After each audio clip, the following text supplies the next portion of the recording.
Sistem pendukung keluarga adalah cara keluarga berinteraksi dengan sistem lainnya.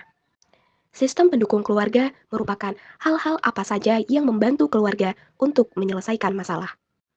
Terdapat dua tipe sistem pendukung, yaitu formal dan informal. Sistem pendukung formal merupakan sistem pendukung yang berasal dari lembaga resmi, seperti asuransi kesehatan, asuransi jiwa, dan lain-lain. Sedangkan sistem pendukung informal adalah segala hal yang membantu keluarga untuk menyelesaikan masalah, bisa berasal dari anggota keluarganya sendiri. Tak hanya itu, sistem pendukung keluarga juga memiliki 4 bentuk. Di antaranya dapat berupa emosional, instrumental, informasional, dan penghargaan. Suatu hari di Kelurahan Jurang Belimbing terdapat pemeriksaan kesehatan untuk seluruh warganya. Datanglah seorang janda bernama Ibu Nyoman berusia 59 tahun untuk memeriksakan dirinya. Setelah dilakukan pemeriksaan, didapatkan hasil bahwa tekanan darah Ibu Nyoman mencapai angka 180/110 mm air aksa. Setelah mendapatkan hasil tersebut, perawat yang bertugas langsung memberikan beberapa pertanyaan untuk menggali penyebab dari hipertensi yang dialami oleh Ibu Nyoman. Singkat cerita, Ibu Nyoman ternyata pernah mengalami hipertensi sebelumnya. Ibu Nyoman juga sering memeriksakan diri atau kontrol ke rumah sakit sumber waras. Perawat pun terus menggali penyebab hipertensi yang dialami Ibu Nyoman sampai didapatkan bahwa Ibu Nyoman sering memikirkan terkait anak-anaknya yang jarang memperhatikan beliau, sehingga Ibu Nyoman merasa kesepian. Berkaitan dengan masalah tersebut, akhirnya perawat memberikan tawaran kepada Ibu Nyoman untuk melakukan pengkajian kepada Ibu Nyoman dan kedua anaknya. Ibu Nyoman pun menyetujui hal tersebut. Perawat dan Ibu Nyoman pun mendiskusikan waktu dan tempat untuk pertemuan selanjutnya bersama dengan kedua anak Ibu Nyoman. Untuk waktu dan tempat pelaksanaan pengkajian lanjutan adalah pada hari Sabtu pukul 9 pagi bertempat di kediaman Ibu Nyoman. Selamat pagi Bu, bagaimana kabarnya Ibu, Mbak? Alhamdulillah baik Mbak. Alhamdulillah ya Mbak, Ibu kalau baik. Ini anak-anaknya Ibu Nyoman ya? Iya betul Mbak. Gimana? Udah sarapan? Alhamdulillah Mbak, tadi kami bertiga udah sarapan. Alhamdulillah ya Mbak, Bu, kalau sudah sarapan, kami izin memperkenalkan diri kembali ya.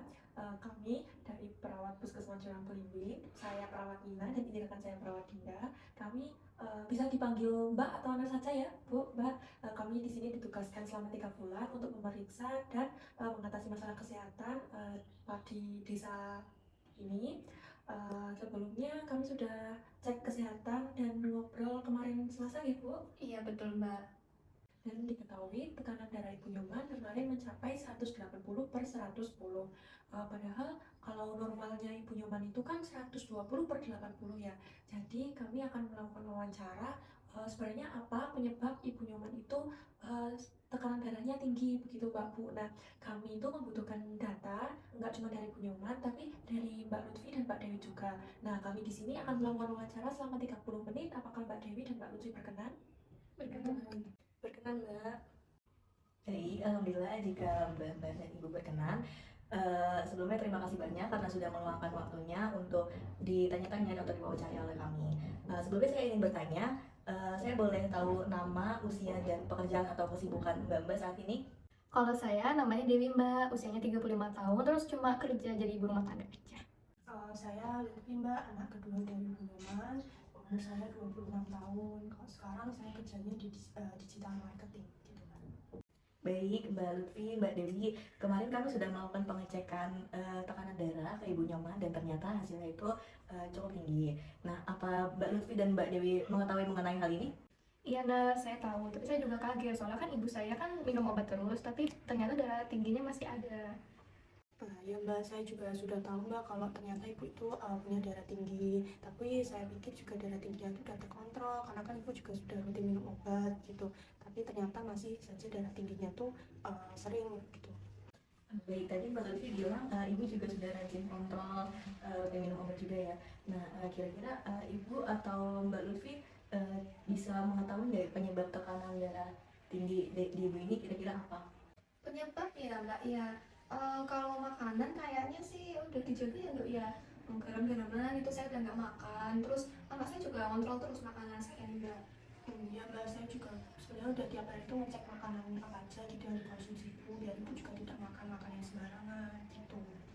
Baik, kalau dari makanan yang sudah terkontrol, Kira-kira ada hal lain lagi nggak yang sekiranya mengganggu pikiran mungkin? Kalau hal lain mungkin sih pikiran ya Mbak ya. Saya tuh akhir-akhir ini suka merasa kosong. Kan saya sendirian di rumah, anak-anak saya pada kerja. Oh, jadi Bu Nyoman ini merasa kesepian karena anak-anak ibu juga pada kerja ya. Tadi mau menyebutkan Mbak Lutfi ini sama Mbak Dewi juga pada nggak ada di rumah ya. Nah itu apa benar Mbak Lutfi ini jarang ada di rumah? Iya Mbak, benar. Saya tuh kan kerjanya berangkatnya pagi, itu kadang pulangnya malam gitu jam 8, 9 itu baru sampai rumah. Kalau untuk hari libur seperti Sabtu Minggu gitu gimana Mbak? Kalau untuk hari liburnya belum pasti sih Mbak, nggak pasti juga itu hari apa gitu. Oh seperti itu. Kalau Mbak Dewi sendiri itu apakah sering di rumah bersama ibu? Kalau saya jarang sih Mbak, soalnya sejak menikah saya bersama suami, yaitu di luar rumah gitu. Baik, jadi ternyata Mbak Lutfi sama Mbak Dewi juga jarang di rumah untuk menemani Bu Nyoman ya. Sehingga Bu Nyoman merasa sendirian dan kesepian. Mungkin bisa diceritakan lebih jelas lagi Bu, seperti apa rasa kesepian yang Ibu rasakan? Ya kosong aja sih Mbak. Saya jadi ngerasa sepi, ngerasa kosong, jarang ngobrol sama anak-anak saya karena mereka kerja kan. Oh, berarti Ibu tuh merasa kosong karena jarang ada yang bisa diajak ngobrol ya, anak-anak Ibu terutamanya. Selain anak-anak Ibu mungkin Ibu ada teman ngobrol lain seperti keluarga lain atau tetangga gitu Bu? Kalau tetangga saya jarang keluar rumah sih Mbak. Soalnya saya kan udah tua, kadang tuh kalau hipertensinya kambuh itu pusing gitu. Jadi emang udah jarang saya ngobrol sama tetangga. Habis bersih-bersih rumah tuh saya capek, jadi saya tidur Mbak. Berarti untuk tetangga juga Ibu jarang ngobrol ya Bu? Tadi kan sebelumnya sudah dijelaskan sama Mbak Lutfi kalau Ibu ini sering kontrol ya untuk pengecekan rutin. Nah ini saat Ibu kontrol itu ditemani atau diantar oleh siapa ya kira-kira? Biasanya diantar anak saya, Mbak Lutfi. Tapi nggak pasti ya Dok ya, soalnya sibuk sih dia Mbak kerja gitu. Ibu untuk kontrolnya itu di mana Bu?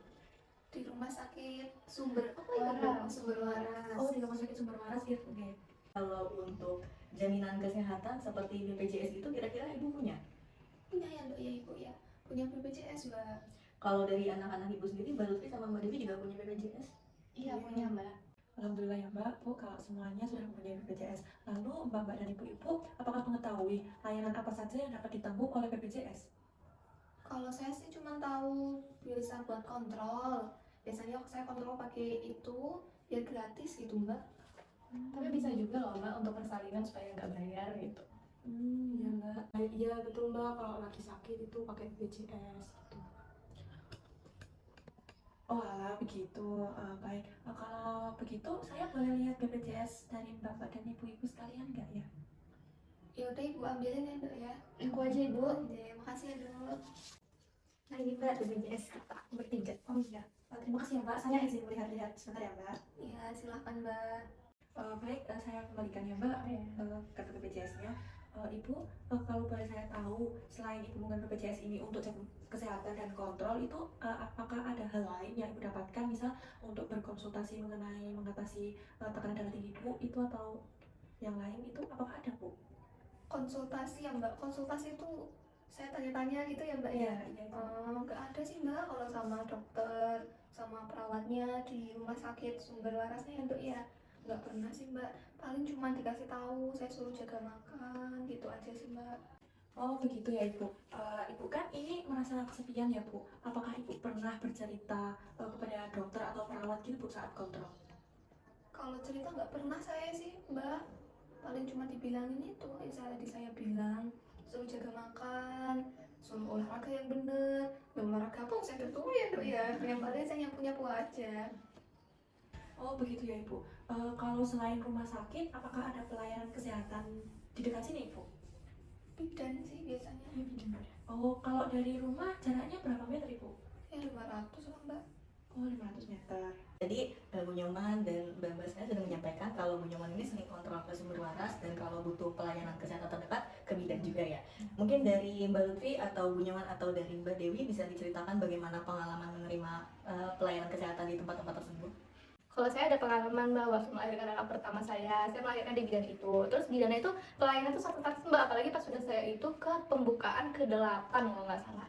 Nah selain itu pas mau pulang tuh saya juga diedukasi kayak ASI itu harus diberi sekali enggak 6 bulan dan nggak boleh ada makanan yang lain-lain. Terus itu juga saya dikasih tahu makanan-makanan seperti apa aja untuk memperlancar ASI begitu. Habis itu di sana juga bisa pakai BPJS, jadi saya nggak perlu namanya lu bayar waktu persalinan begitu Mbak. Kalau saya juga sama sih Mbak, kurang lebih bagus juga di sana. Dulu saya pernah ke sana gara-gara waktu haid itu perut saya nyeri gitu. Terus juga pelayanan juga cepat. Terus di sana saya juga ditanya-tanyain kenapa kok bisa nyeri gitu, dikasih tahu juga bagaimana untuk mengatasinya gitu. Terus dikasih tahu makanan-makanan gitu untuk mengatasi nyerinya. Alhamdulillah ya kalau baik-baik semua tanggapannya. Kalau dari Ibu Nyoman sendiri bagaimana Bu? Sama sih, alhamdulillah baik-baik ya Dok ya. Saya kalau ke sana nggak cuman diperiksa tapi diajak ngobrol, kadang dikasih makanan, ya dikit-dikit tapi kita syukurin lah Mbak. Baik, alhamdulillah kalau seperti itu. Lalu untuk pengalaman Bu Nyoman sendiri untuk pelayanan di Rumah Sakit Sumber Waras itu gimana? Alhamdulillah sih baik juga Mbak. Saya kalau ke sana diantar sama perawatnya buat ketemu Pak dokternya ya. Gitu. Terus kalau pulang juga saya kan kadang anak saya nggak bisa nemenin, dicariin taksi kadang saya Mbak. Baik, alhamdulillah. Kalau dari Mbak Lutfi atau Mbak Dewi sendiri punya pengalaman nggak dari pelayanan Rumah Sakit Sumber Waras? Wah kalau saya belum pernah sih Mbak.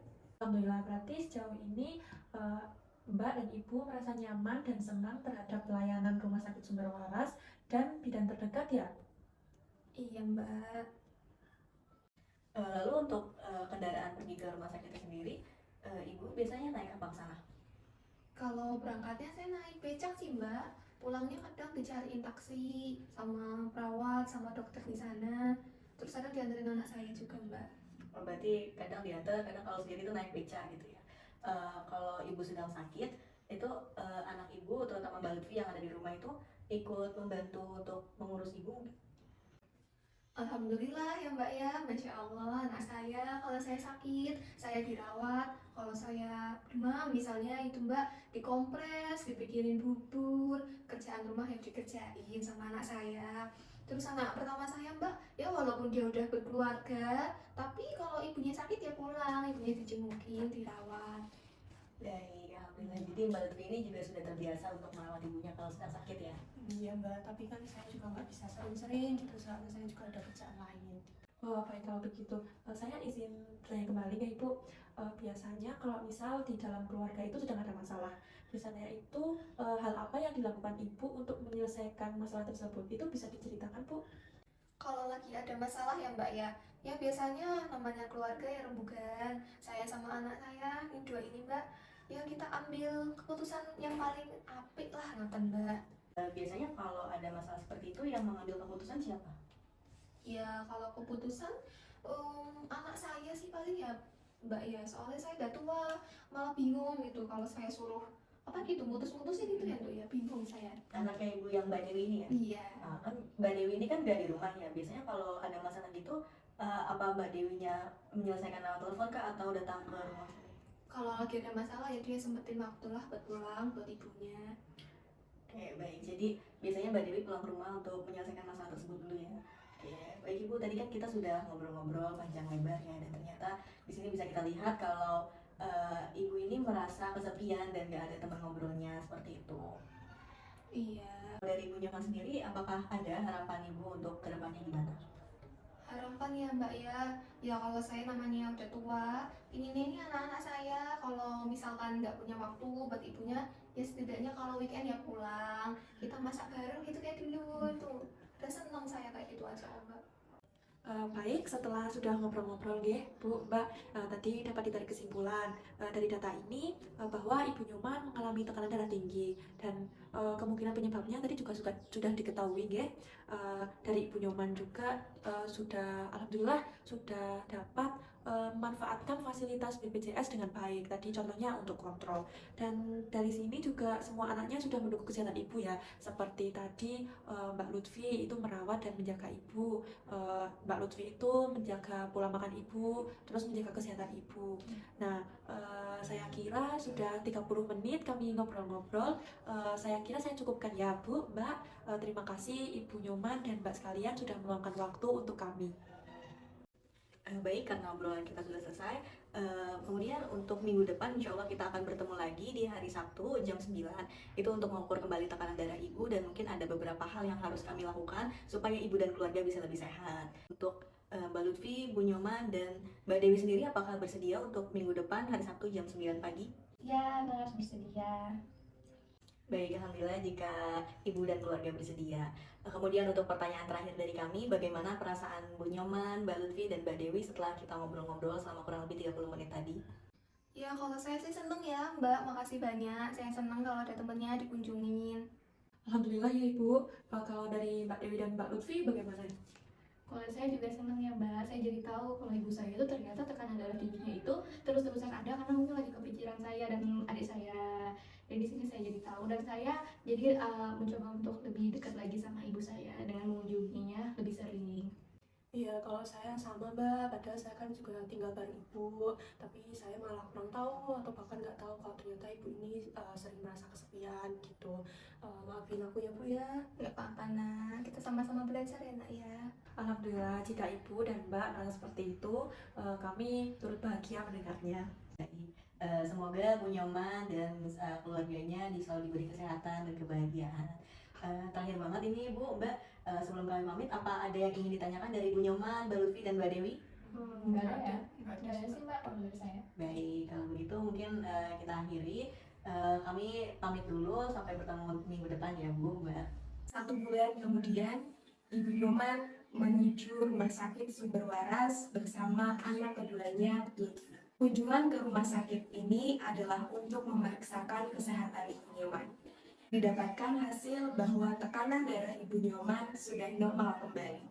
Ibu Nyoman pun menceritakan bahwa dirinya sudah merasa lebih tenang dan tidak merasa kesepian lagi.